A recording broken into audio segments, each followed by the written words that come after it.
Facing challenges and overcoming setbacks is part of doing business. Whether you have the expertise to survive them or not could mean the difference between success or failure. Welcome to We Are Women, featuring revealing conversations that provide invaluable insights into the success secrets of female masterminds. A must listen for every entrepreneurial woman. Now here's your host, Janine Vosper. Hi, it's Janine Vosper here, and welcome to this episode of the We Are Women podcast. Today I have Susanne Le Boutillier. I knew I was going to get that wrong again. It's just phonetic, Le Boutillier. So, Le Boutillier. I apologise, yeah. Susanne. Fine. Susanne is a leader, and she is passionate about making a difference. She has a broad experience in leadership, governance, strategy, and change. She's worked in the health and human services industry for most of her career, including 15 years as a senior executive. During that time, she was known as someone who took on big challenges because she wanted to improve the system from the inside. And Susanne has learned at a personal and organizational level that what works, what doesn't, and how much you still need to learn. She is the founder of the T.H.E.M program, which is the Happy Executive Method, and is creating a movement of business leaders who experience personal well-being and enable it for others and deliver amazing business results. Welcome, Susanne. Thank you, Janine. It's lovely to be here. I love that intro where it says enabling it for others and that experience personal well-being and enabling it for others. That's really cool. And I think there's so many leaders now that have realized that is so important with everything that they're doing. It is. And what you see, Janine, is people tend to do one or the other. So they're so worried about themselves, they forget about other people, or they're so worried about other people that they forget about themselves. And we need to find that sweet spot where you can do both. And you know, it comes back to, doesn't just that simple thing when you're on a plane, if we can remember what that's like, that when they say drop the oxygen down, it's put it on yourself first and then help others, but it means you do help others as well as, but you've got to look after yourself too. Yeah. That's right. And by doing that, particularly when you're in a senior leadership role, you're really modeling those sorts of behaviors for the next generation of leaders so that they learn how to do that as well and how important that is.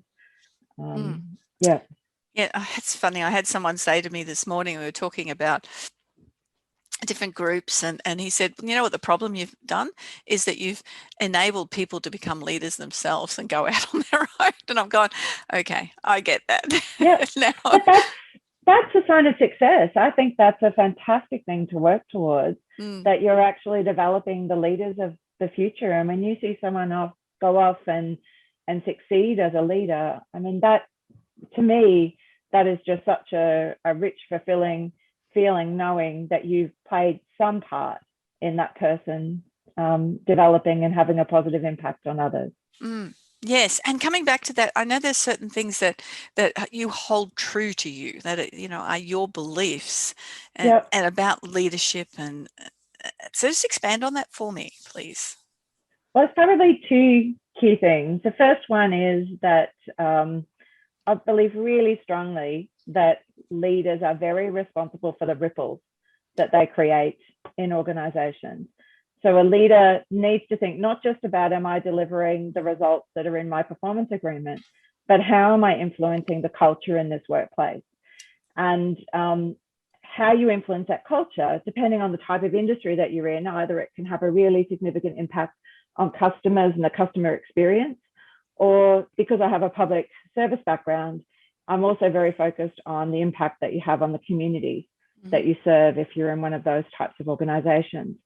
And leaders can either create a ripple that raises people up like a tide, or they can actually create ripples that are like being dumped in the surf and you come out with all the sand rash, and it's just not a very nice experience. So what I would really love to see is many more of those really good ripples that are overwhelming the not so good ripples.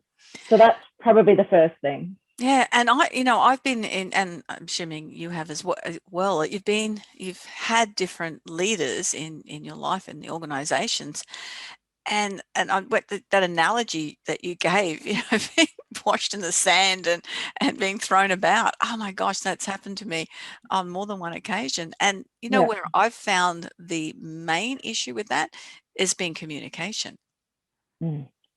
That they just don't know how to get you to a level where you feel supported, but you also feel challenged, and being able to Yeah. do that well without just dumping you and running, basically. Yeah.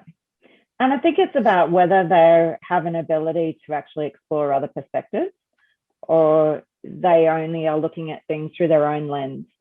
So I think a really effective leader is someone who's able to actually put themselves in someone else's shoes and really think of it from their perspective. And I think that's even more critical when we're talking about diversity in the workplace today, because I know I was always raised, treat others as you would like to be treated. However, I think it's so much more important to treat others the way that they would like to be treated. Yeah. That's And exactly something I've had in my book I wrote 5 years ago, yeah, and it's something that I've believed all my life, is exactly that, because how I perceive something is not necessarily how someone else wants to be treated. yeah, yeah, Yeah, yeah. yeah. We're very much agreement on that.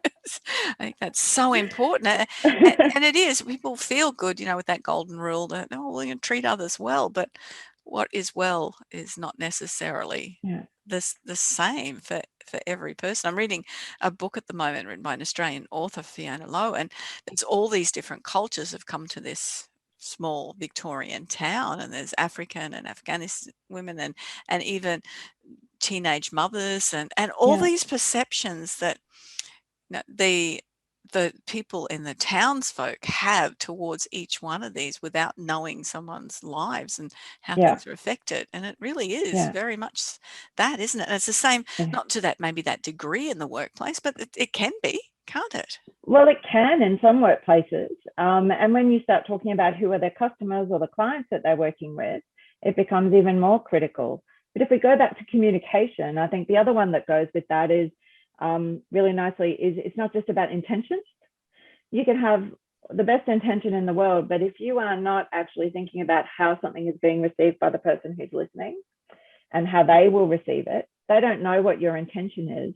So you really need to think about how they will receive this when I give this message. And the classic is when you hear leaders talking about, oh, but I was going through saying, all of these really good things, and then when you actually listen back to what they said, they would have put a phrase like, I don't trust.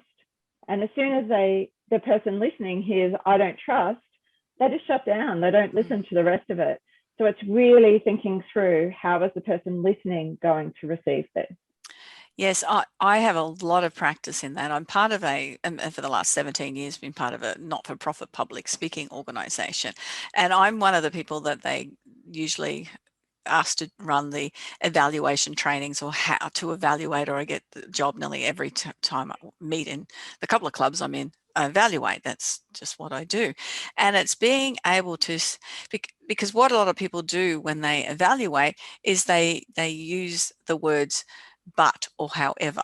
So they'll say something is working well, but, and as soon as you've done that, you've disqualified everything that you've said prior, haven't you? Yeah, It doesn't matter. Nobody's heard that. It's just what they hear that's following, right. and they hear the criticism.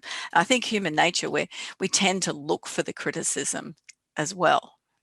And just We might be do. one thing amongst 20 other positives, but we'll find that one thing, because it's yes, or some of us don't. I got a guy I play Yeah. golf with, and he just doesn't on everything. It's so funny, because he's just he just has the best game of golf every time, even though he plays really crap. But he thinks he does. It's a lovely world he Yeah. lives in.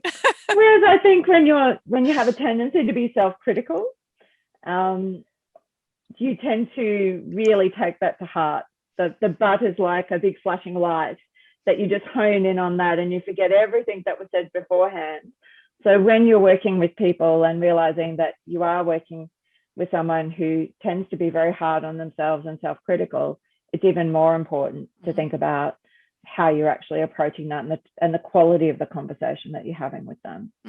Yeah, and very important fact, and that is that ripple effect, because then that person, goes out in the world, and how they respond to others then is really effective. Yeah. And I know, look, for me personally, I'll put my hand up. I am good at communicating outside, but when it gets back home with the hubby who I've been with for 40 plus years, you get slack. And I think that shows up in families, but it also shows up in workplaces where people have been working together for a long time. Yes. And it still can be heard incorrectly then, can't it? Yeah. And I think when you've got a high stakes meeting with a stakeholder or your boss, you're very much more conscious of what you're doing. But when you've got that close team around you that you're working with every day, you do tend to fall into habits and fall back to what is natural for you. And being aware of how that plays out is so important. Yeah, it is. Now, I heard you speak recently on the subject of complicated and complex. And when I heard that, I thought, I've got to get Susanne on this show, because it really sparked my interest. And I love the way you gave the analogy and explained it. And, tell the listeners more about what I'm excited about. Well, actually doing some of those talks, Janine, made me really realize that a lot of people think that complicated and complex are the same. And so there's this phrase that we use in society, which is, it's complicated. And I think that's actually doing a disservice to people, because people think that's as bad as it gets. But and people don't really understand that complex is something different. And so I've started now to think of that as, well, complex is more than complicated. Because when something is complicated, for example, that you might have something like a plane. You can take the pilot seat out of the plane and put it back, and will the plane still work? Yes. Well, but if you can't sit on it to fly, but it might be better. The plane will still work. The plane will still work. There and fly the plane. Yes. But if you were to take, say, the heart out of a person and just rip it out and shove it back in, would the body and the way that the person thinks still work the same? No, because the body is a more complex. Yes, that's right. Yeah. And so you've changed it forever. And it's like when we make mayonnaise, when we mix oil and eggs together. Once you've mixed them together, can you undo it? No. Well, so you can. They separate a bit, but they always will be together. Okay. They'll always be different. They're forever changed. So it's the interactions between things that actually affect something's state. And so what we know is when something is complicated, like a Facebook algorithm or predictive analytics, machine learning, they're all things that can be solved.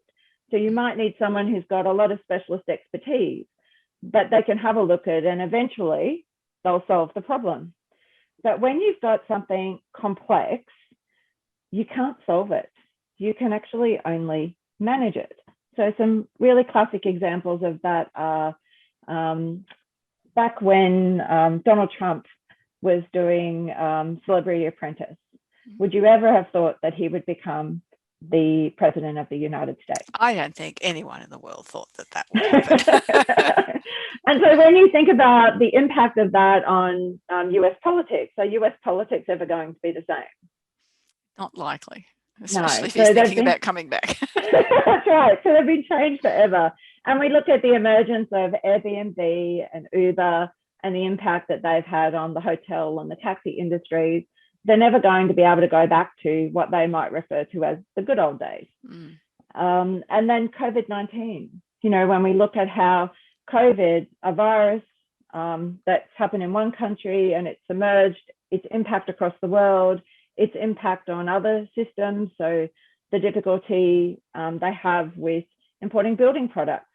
I know of someone that ran a music shop that's now closing their music shop because they can't get a reliable supply. because of the impact COVID has had on that. You know, the impact of lockdowns. These are all things that are quite unexpected. They've emerged from different changes in the system in which we operate in. And that's what we typically see with complexity. And because people confuse the two, that's why I'm now referring to it as it's more than complicated.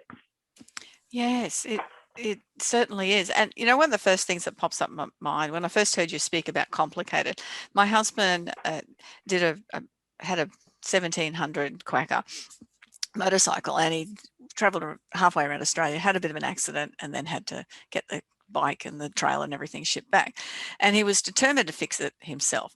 So he got about 50 little plastic baskets. He can build a house. He's a timber, but he does not do mechanics under any circumstances, do mechanics. And so he got 50 baskets. He got a manual that was about 10 centimeters thick. I'm not exaggerating. It was massive. It started at page 1 as to how to pull the motorbike apart and then put it back together.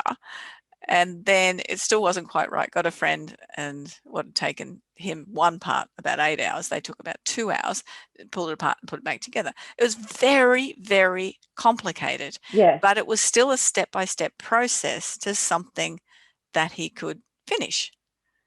Well, my husband is a master technician, so he's been working as a mechanic for many, many years. And he is one of those mechanics that can completely pull apart an engine and put every single piece back and not have anything left over. Don had a couple of leftover parts. Oh, okay.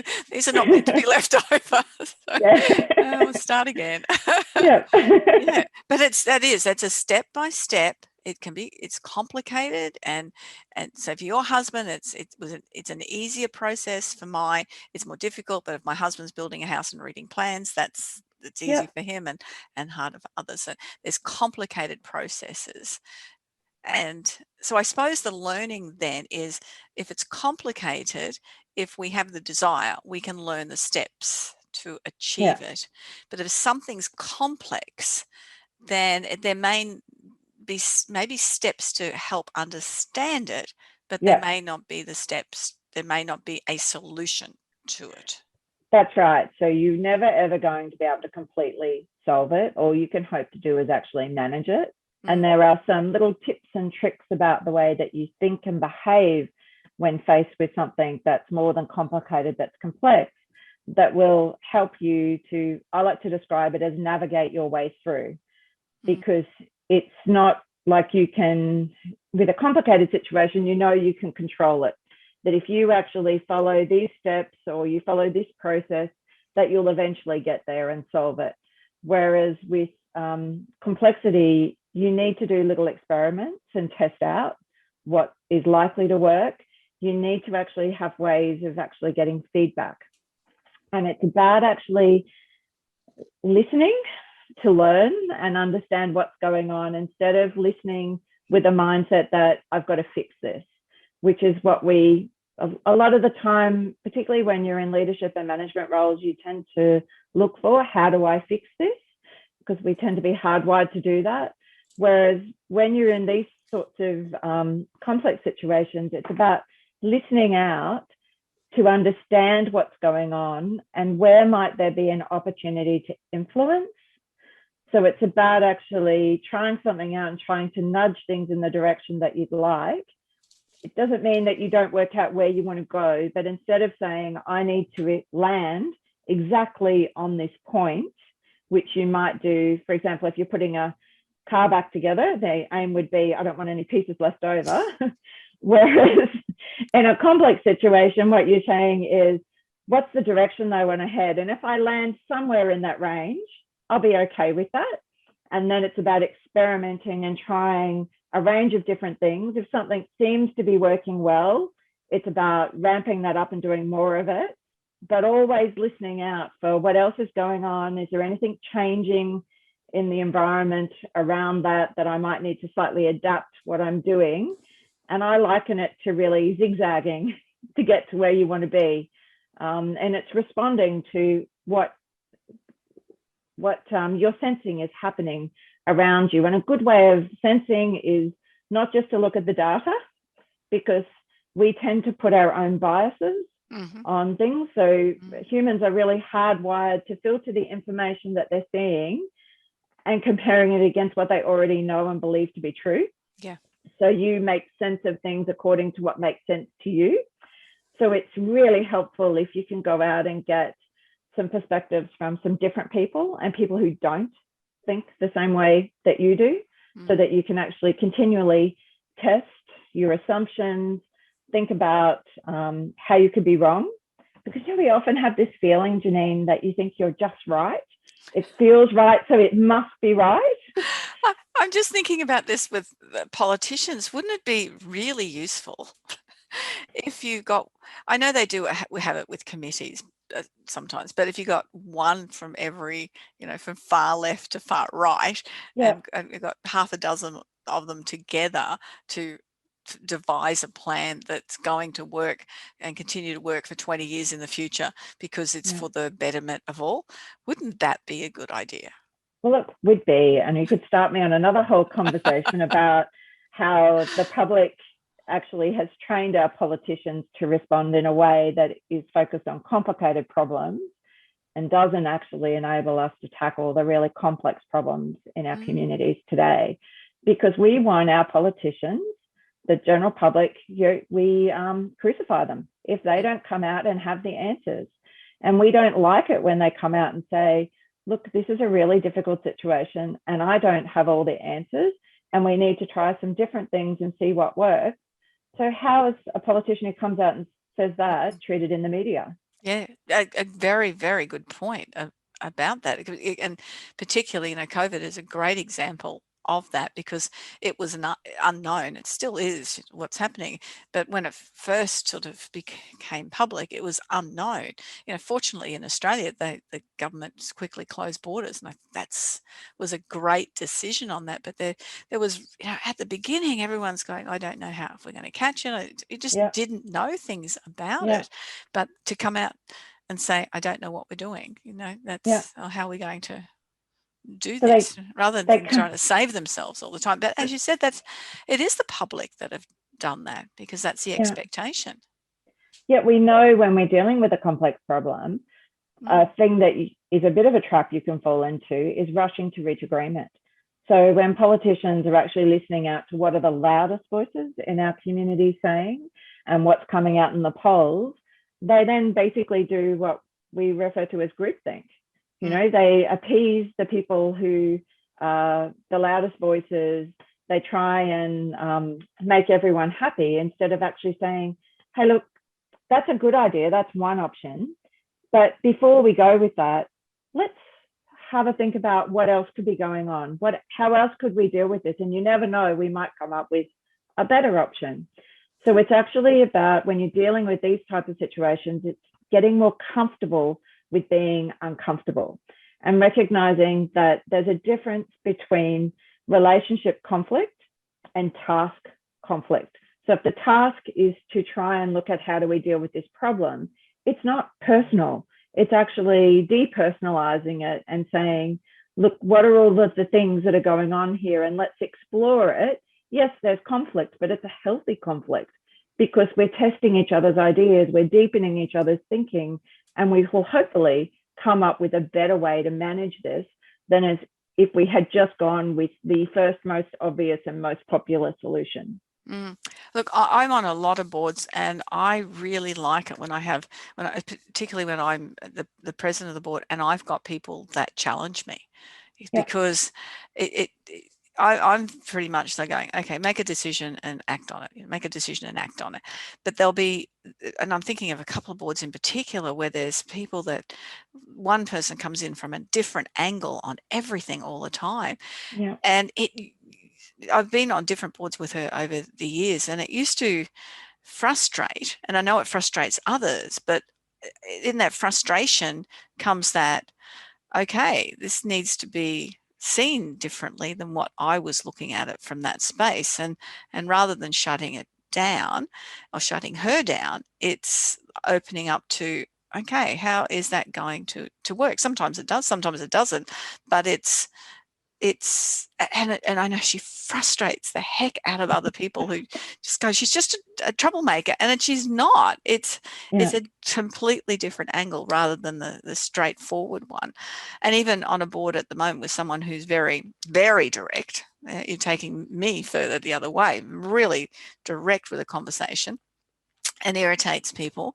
But then again, recognizing that when she's doing things, it's because of her perfectionism, not. Yeah, and it's okay. I just let it go. Yeah, fine. Fix the form up. Saves me the trouble, rather than taking offense to things. It's really interesting, and I do like it when there's a blend on boards. Yeah. And the leader plays such an important role in that space, in actually making it safe for people to speak up and share those views. And the first thing they can really say is, look, this is a situation we're faced with. I don't know what the right answer is here, but I know there's a lot of really good thinkers in this room, and let's set a time limit so it doesn't go on forever and end up being a talk fest. But let's actually go around and see what everyone thinks about this. And when you're dealing with complexity, the other thing you can do is, the old post-it note, or get people to actually write on a post-it note or in their notebook what they think first, so that you're not actually influencing people by what someone else has already said. And so if you actually get it all those ideas down, and I like going and getting people to stick them up on the wall, so then they can't hide it and take it away later, and then actually work through it and say, okay, well, and explore it and be curious and test and see what might relate to each other and see if it generates more thinking or more ideas, but put a time limit on it, so that you then, after you've had that broader conversation, then give everyone another opportunity to go around and say how that might have made them think differently, or what they now think about a situation. Yeah, that's a great exercise. And the point of what you started with that is saying, inviting people to contribute. And I find, because there'll always be people in the room that don't put their hand up, and you have to call on people. You can't just, because the people, I sit back a lot and watch now, but I'm sitting there going, well, I've got my answer, but because sometimes that can intimidate other people, then pulling it back and not. But in the end, I get so frustrated because nobody else has put their hand up, just someone. And because it's up to the leader to particularly identify the people who have got great ideas, but they're not the first ones to put their hand up and contribute. And I think as a leader, it's also knowing yourself. So I know I can be very opinionated. I have a loud voice. I know when I come into a room, I can sometimes take up a lot of the space. So I learned with one of the teams I worked with, we would have a meeting every Monday morning, and they were called Stand Up. And I would not share what I thought until the very end of the meeting. So we would go through each of the managers, we'd go through each of the directors, and then I would fill in anything I thought was particularly missing. I might ask questions to understand when other people were speaking, but I tried very hard not to give my opinion, because otherwise what happens is people will just pick up and do what you say because you're the most senior person in the room. So they think that there's an expectation that they should. And it's very hard. You really got to be mindful all the time. Absolutely. And it's also what I found, it's not just with my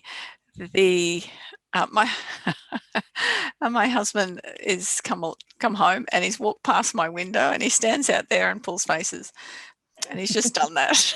Distracted me from the conversation. Oh, good on him. What are we talking about? The other part of, yes, and I'm much the same as you. It's enabling other people to have their say, because they won't have it. I ran training yesterday, and there was 6 men in the room, and I guess from the moment it went in, I figured out who were the talkers and who were the ones that kept having ideas and opinions. So when I was asking for ideas, I was asking the 2 quietest ones to contribute first, and then the others to bring in, and which enabled. And when I didn't, they would just say, yeah, what the others have said is probably what I was thinking anyway, and it shut them down a lot. So I made sure that they had their say first each time. I didn't want to feel like I was picking on them first each time, which is another thing too you've got to be very mindful of. The post-it note thing is a great idea. I've used that for SWOT analysis also, is the post-it note, and also planning workshops. Great idea on chunking ideas and doing the post-it note. Yes, they have such a use. They do. And thinking. even small group conversations. So even in a board meeting, taking 5 minutes out to talk to the person beside you about what you're thinking can sometimes also enable people to surface things. And although they might not be prepared to say it in front of the bigger group, the person they're speaking to might actually say, oh, actually, Janine just raised a very interesting point. It's really made me think.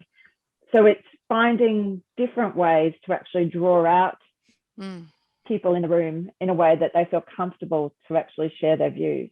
Yes, and when someone else that you've told shares your view, it doesn't feel like you've imposing ideas that's a really good way to do that. And if you share a view, it's also saying, oh, now, Janine, did I get that right? Is that what you actually said? So it's also checking in, and then Janine might go, yes, but I also felt about, this other point here. So it's a way of inviting them into the conversation in a different way. No, that makes a whole lot of sense. I gave a little bit of intro with your bio, but why is it now so important for you to be working, that you went out of the corporate and into working in your own business and working particularly with executives? Okay, so I suppose I've always been drawn towards really challenging roles. And I've done that because working in health and human services, it was very aligned to my values and my core beliefs. And I felt like when I went to work every day, I was making a difference. So I wasn't dealing with, for example, patients face to face, but I was making changes to the system so that patients ended up with better outcomes, or children were safer because there were services available.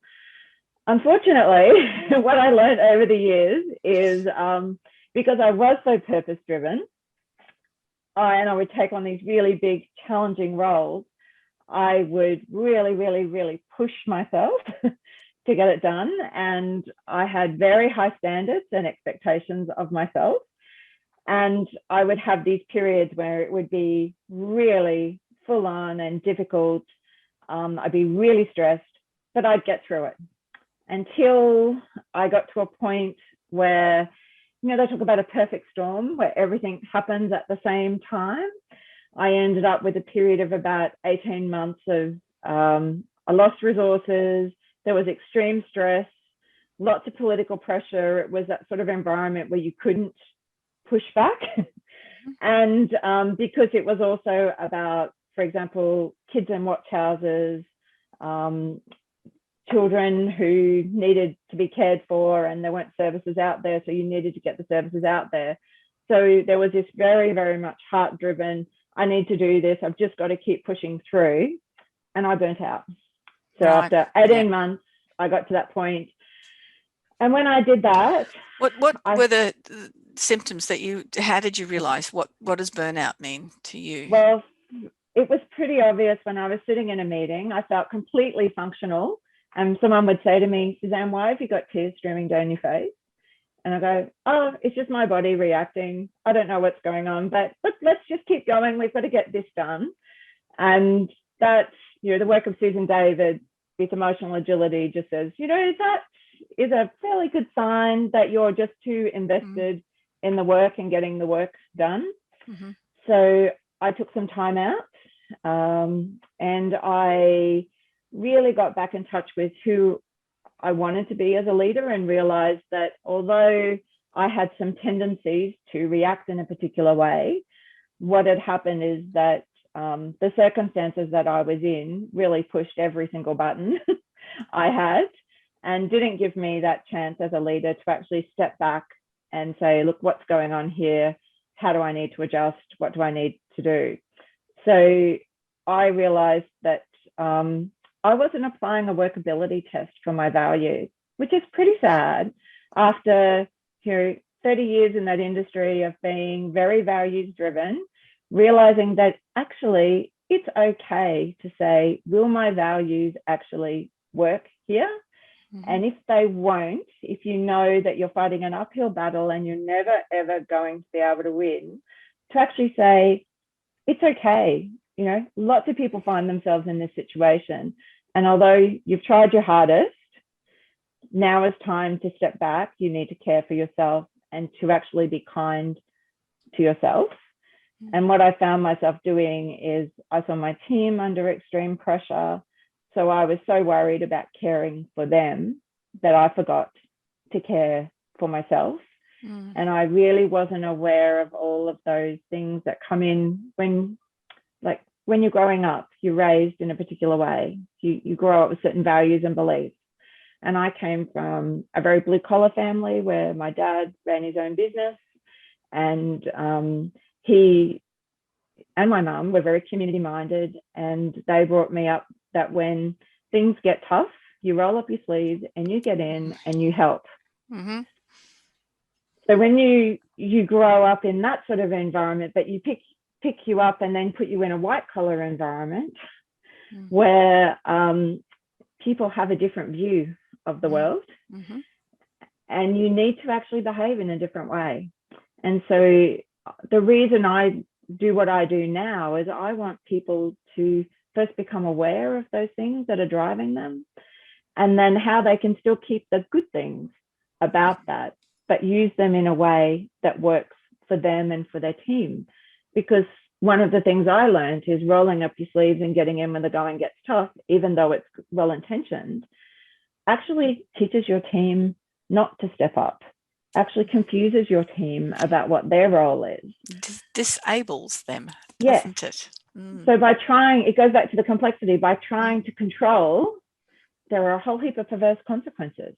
And so I work with people so that they can understand who they want to be, why they do the things that they do, how that might be stopping them from being that person they want to be, and then working on making those changes so that they experience well-being, the team experiences well-being, but they're still able to get great business results. Yes. Look, that's what you went through. I've seen that and manifested in so many different ways.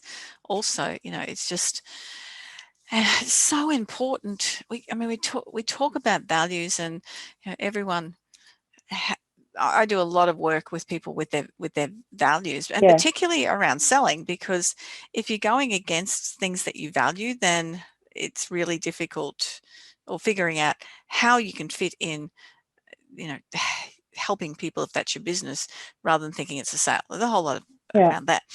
But when I was in a GM role, there was somebody else that came into the workplace who had in a role that was an operations manager that had very different values about little things like customer service and looking after the staff and things like that, that just was so strongly ingrained in me that I really, I took just a few days off and went and saw my doctor, and I said, this is not like me to be feeling this bad. I don't get depressed. I don't feel any of that normally. And I went, you know what? I don't need to be here. Exactly the same. I really missed the money, but when you're paid well, that's a big decision maker. But and that was it. It was that value part of it. You don't treat people this way at all. And and look, no, it was only a couple of months of decision making when it eventually got really bad. But and we can't. Your health is your own. That is your priority in life. Physical, mental health is such a priority. And I think when you're working in a situation, you don't see that necessarily, and all of that's impacted against it until there's a catalyst, and then you like yourself and myself, that you go, well, that's not going to work. But a lot of people continue to push through it don't Yeah. they? And with that roll up your sleeves mentality, because Yeah. it's different generations as well. Yeah. And, I'm part of the baby boomers. That's very much that this is just what you do. Mm. Don't complain, just get on with it. Yeah. Yeah. And there's lots of things that you can do. So it's not just about walking away. The first step is to actually understand what's going on inside. So what are your patterns and what are some of the habits that you've brought with you from other times in your life that might not be working so well for you now? And so working together on how you can change those habits. What are some of your patterns of thinking and how is that influencing? And it's just like when we're talking about complexity, it's a very human issue. It's more than complicated. So you've got to experiment, you've got to try new things, you've got to find ways to feel safe to do that. And then you've got to practice it and lay down some new habits. So it's not always as radical as walking away or trying something different. There's lots of opportunities to reshape. And I suppose it's about understanding whether you want to move towards something or whether you're in a situation where you're playing not to lose. Yes. Yeah. Yeah. And it's like anything. There's only three choices. You change the situation, you move away from it, you change your attitude. Yeah. It's yes. Yeah. And depending on, fortunately I was in a financial space where I just went, well, there you go. Yep. And I think it starts with actually working out who do you want to be? How do you want to be? How do you want other people to experience you? And then how do you actually find an environment that enables you to perform in an optimal way? So it might be that you can still do that where you are by making some tweaks or having some very challenging conversations, but getting some support to actually work out how to do that. It might be that you need to move on and look for a different role, or it might be that you need to make a complete career change. But it starts with you and deciding who you want to be and how you want to be. And if you're not doing that, then you are continually playing not to lose. Yes. And I think fortunately I can see a lot of change in workplaces. And I think COVID was a bit of a catalyst for that, where people had to look after their people and they had more opportunity to do it, and people were working from home. So I think that was a bit of a kickstart to different styles of leadership than what we've experienced mostly in the past. And there's a lot of issues for women, particularly in the workplace. So I know we're running out of time. It's quite amazing. What do you see for women in leadership as primary problems for them? So one of the things I've noticed is that Sheryl Sandberg's Lean In is as relevant today as when it was released. And I think for women, it still goes back to a lot of women don't have confidence in themselves, and they doubt whether they are enough and whether they have all of the skills in a role. I know when I was coming up through my career, I would be gobsmacked at, I wouldn't even dream of applying for a job unless I knew I could kill it, that I would just, do it really, really well. And then there would be men in the workplace who I knew didn't have the same skill set as I did, yet they would be just confidently apply for opportunities. So I think it's women, we still really need to work on those. We need to think about how we fall back into some of those roles where we're the ones that organise all the social activities or organise the catering and clean up afterwards, and the things that end up going against us. And even when you're doing that in a junior role, when you're in a more senior role, what I noticed is a lot of doing all of the work behind the scenes to make sure something ran really, really well, that the person who was at the front was a male leader. So you ended up being the female leader behind the man, making the man look good, and you wouldn't sleep at night, and he was. I've seen that so often. That is just so true, and I think it's that possibly that innate nurturing that's in in females that brings Yes. that, but it doesn't, it goes against us in the workplace when that's happening. Yeah. It does. Yeah. And I think one way of countering that is showing that women can be just as good at strategy. Women can be just as good at managing the bottom line. It's not all about soft skills, but doing that in a way where you can be yourself, but with more skill. So people talk a lot about, you don't have to be like the men in the workplace. And it is really uncomfortable and awkward sometimes. I mean, I find it really challenging. You don't want to be really blokey. And there is a lot of that culture, particularly in Australian workplaces, more so than in other countries, where you just know that you're not quite connecting with some of the men at work. Yes, and it is, that's that fine balance. And I'm just thinking about, again, this training yesterday, it's knowing that you are a female, and there's a different language that's possible, and if there's an odd slip of the word, it's not then necessarily intentional, so it's not something for the female to get upset about, or men in the room that might get upset about it. But it's also recognizing that when the males apologized for it, it's not, you just get that nice balance where there's it's respect. I think that's the word. It's respecting everybody's capability and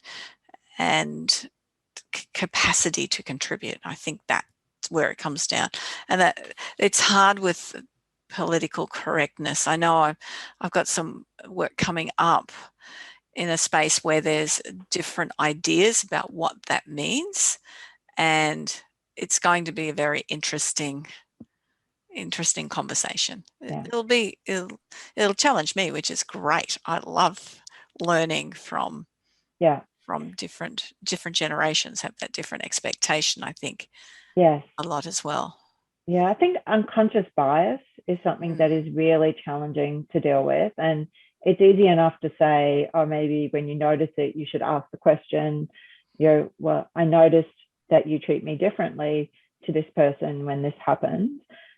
But it's easy to say that. It's much harder to actually do it when you're worried about the consequences of calling it out. Yes. Yeah, that's a good point. Also, I know my a lot of the men in my life work in construction. A lot more women are coming into construction, and my oldest son, runs major multi-million-dollar jobs, and he said it's just being mindful that there's women on site. You just have to be. It's the way it is that there's, and some. And it just fits in with whether people accept it. But again, if it's, people, I'm talking back to swearing, if people, some men don't like swearing. I know when I play golf, there's a gentleman that's in his 70s and he hates it, absolutely hates it. So it's not just a women thing. Anyway, I've gone off track here. But Janine, it goes back to what you were saying about we were talking about communication, and it's about thinking about the person who's going to hear it, how they're going to receive it. And it doesn't matter whether you're male or female, if we treat people as true individuals, with different backgrounds, cultures, all sorts of things, I think we then start to unpack that, because it's not just about, as you say, about women. It's actually about how we treat people. Absolutely. Now, the takeaway points, we've come to the end. Okay. So I suppose one thing that I would suggest that people ask themselves is the situation more than complicated?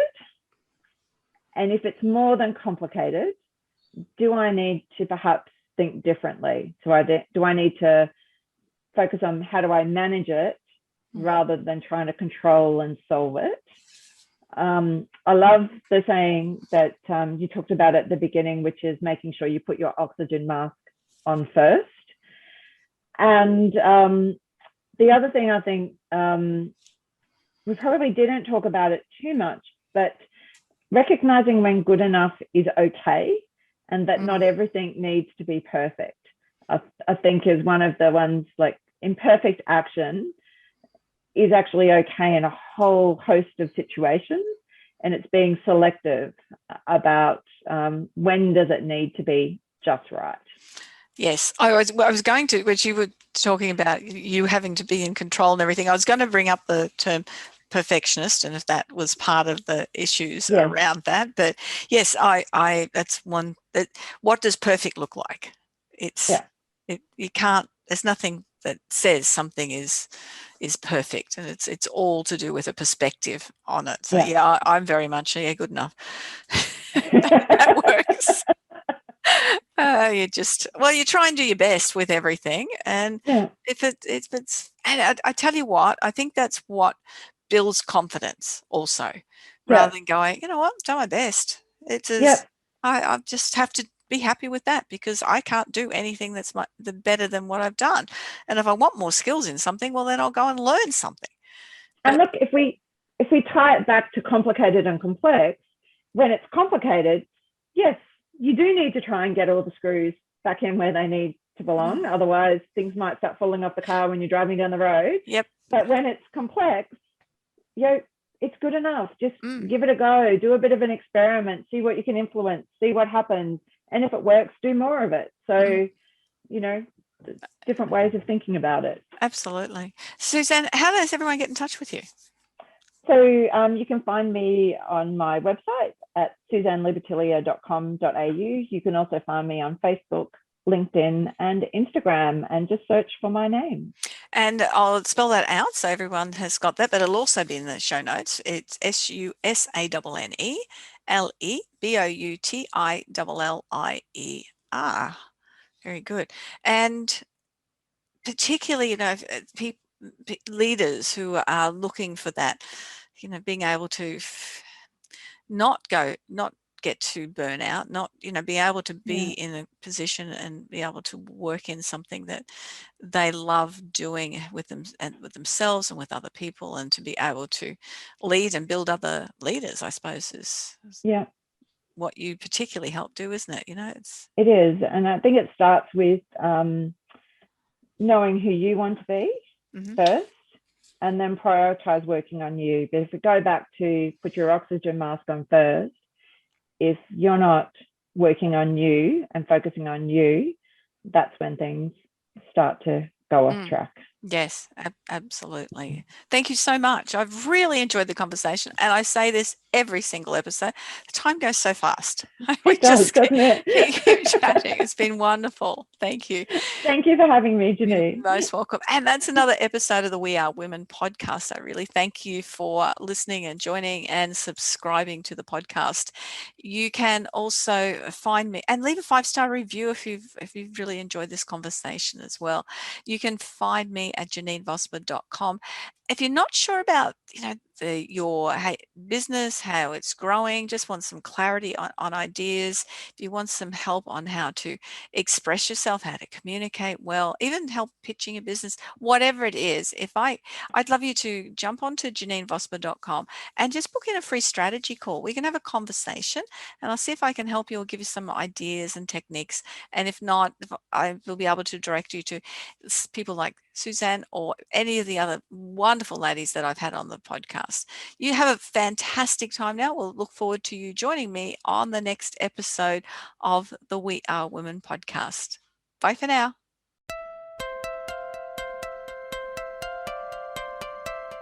So, do you feel stuck in a rut in business? Visit speechperfect.com.au and download Janine's free ebook to avoid the 5 most common stumbling blocks women face in business. It's jam-packed full of tips to overcome the barriers that could be holding you back from the success that you dream your business will be. We would love you to leave a review of today's episode and share this podcast with other women in need of entrepreneurial inspiration. Subscribe to the next episode now and join the We Are Women community.